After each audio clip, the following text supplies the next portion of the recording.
Iran আর আমেরিকার যুদ্ধ শুরু হওয়ার পর থেকে আমেরিকার যে অবজেক্টিভ গুলো ছিল সেগুলো হচ্ছে ইরানরে মিলিটারিলি আর ইকোনমিক্যালি ধ্বংস করে ফেলা। তো অ্যাজ ফার এজ মিলিটারি গোজ, আমেরিকা তো প্রতি সপ্তাহেই বলতেছে যে ইরানের মিসাইল লঞ্চিং ক্যাপাবিলিটি, তারপরে মিসাইল প্রোডাকশন ক্যাপাবিলিটি, তারপরে মিসাইল স্টোরেজিং ক্যাপাবিলিটি সব তারা ধ্বংস করে ফেলছে। ধ্বংস করার পরেও এখন পর্যন্ত ইরান কেমনে ইসরায়েলরে অ্যাটাক করে বা গালফ কান্ট্রি গুলারে অ্যাটাক করে সেটা এখনো কেউ জানে না। হুম। তো আর অ্যাজ ফার এজ ইকোনমিক্যালি গোজ, হ্যাঁ, এখন ইরানে যুদ্ধ শুরু হওয়ার আগে যে ইকোনমিক অ্যাক্টিভিটি ছিল, এখন ইরানের ভিতরে ইকোনমিক অ্যাক্টিভিটি আরো বাড়ছে, কমে নাই।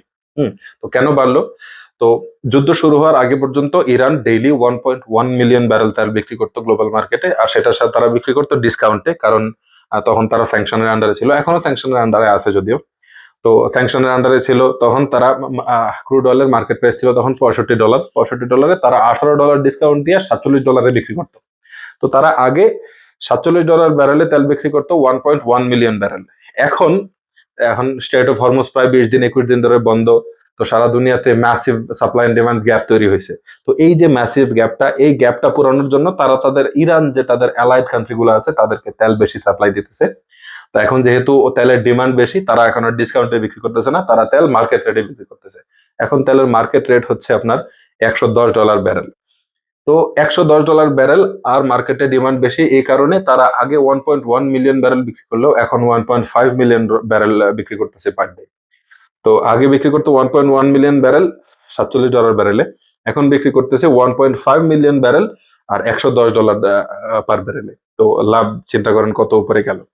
আর পেট্রোলিয়াম যত বেশি বিক্রি হবে, ক্রুড অয়েল যত বেশি বিক্রি হবে, পেট্রোলিয়াম প্রোডাক্টের প্রোডাকশনও তত বাড়বে, বিকজ আপনি যত তেল নিচের থেকে বের করবেন, পেট্রোলিয়াম প্রোডাক্টও তার সাথে আসবে। তো ওগুলোর এক্সপোর্টও বাড়ছে। এই যে নতুন যত রকমের প্রোডাক্ট আছে, তারপরে নতুন যে তেলের সেল আছে, তার সবগুলোর পেমেন্টই ইরান নিতেছে তাদের হোমগ্রোন নতুন পেমেন্ট সিস্টেমের মাধ্যমে, যেটা তারা চাইনিজদের হেল্পে বানাইছে।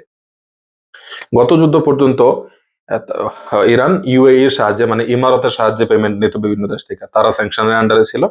তো বিভিন্ন দেশ ইমারতের পেমেন্ট করতো, তারা ইমারত থেকে পরে ওটা বাইপাস করে ইরানে নিত। তো এখন যুদ্ধ শুরু হওয়ার সাথে সাথে এই যুদ্ধে ইরান ইমারতের উপরে বোম মারে দিছে। তো ডোনাল্ড ট্রাম্প তো আশ্চর্য, আরে ইউএই তো ইরানের ব্যাংক, ইমারত তো ইরানের ব্যাংক, তো ওই ব্যাংকের উপরে বোমা মেরে দিল। তো ইরানিরা অলরেডি তাদের অল্টারনেটিভ পেমেন্ট সিস্টেম বানায় ফেলছে, এই জন্যই তাদের আর ইমারতের দরকার নাই, এই জন্য ইমারতের উপরে সবার উপরে বেশি বোমা মারছে সবার প্রথমে। তো যদি এরকম জিওপলিটিক্যাল নিউজ সম্পর্কে ডেইলি আপডেটেড থাকতে চান, তাহলে অবশ্যই আমাদের ফলো দিবেন, আমাদের সাথে থাকবেন। ধন্যবাদ।